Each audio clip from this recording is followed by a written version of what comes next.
Au lieu de suivre le raisonnement de ma voisine, une griotte qui rêve à de solides pourboires d'entremetteuse, je me mirais. L'éloquence du miroir s'adressait à mes yeux. Ma minceur avait disparu, ainsi que l'aisance et la rapidité de mes mouvements.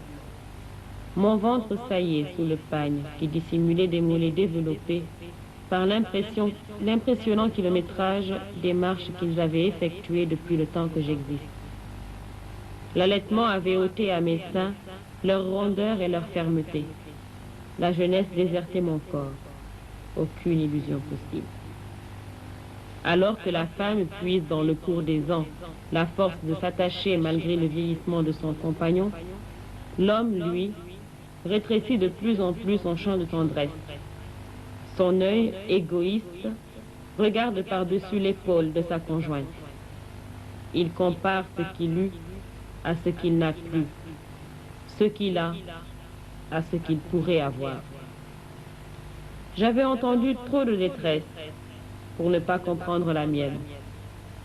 Ton cas, Aïssatou, le cas de bien d'autres femmes, méprisées, reléguées ou échangées, dont on s'est séparé comme d'un boubou usé ou démodé. Pour vaincre la détresse quand elle vous assiège, il faut de la volonté. Quand on pense que chaque seconde écoulée abrège la vie, on doit profiter intensément de cette seconde. C'est la somme de toutes les secondes perdues ou cueillies qui fait les vies ratées ou réussies. Se muscler pour endiguer les désespoirs et les réduire à leur juste proportion. Quand on se laisse mollement pénétrer par l'amertume, la dépression nerveuse guette. Petit à petit, elle prend possession de votre être. Oh, la dépression nerveuse. Les cliniciens en parlent d'une façon détachée, ironique, en soulignant que vos organes vitaux ne sont pas atteints. C'est juste s'ils ne vous disent pas que vous les ennuyez avec l'énumération toujours plus longue de vos mots. Tête, gorge, poitrine, cœur, foie, qu'aucune radiographie ne confirme. Et pourtant, quels mots atroces que ceux déclenchés par la dépression nerveuse. Et je pense à Jacqueline qui en fut atteinte.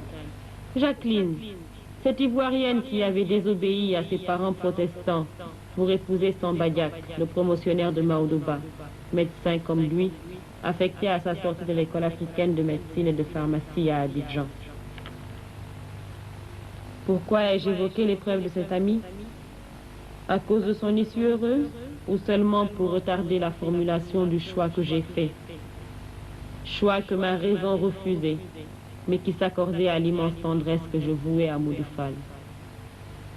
Oui, je voyais bien où se trouvait la bonne solution, la digne solution. Et au grand étonnement de ma famille désapprouvée unanimement par mes enfants influencés par Daba, je choisis de rester. Modou et Maodo surpris ne comprenaient pas. Toi, mon ami, prévenu, tu ne fis rien pour me dissuader, respectueuse de mon nouveau choix de vie. Je pleurais tous les jours. Dès lors, ma vie changea. Je m'étais préparée à un partage équitable selon l'islam, dans le domaine polygamique. Je n'eus rien entre les mains.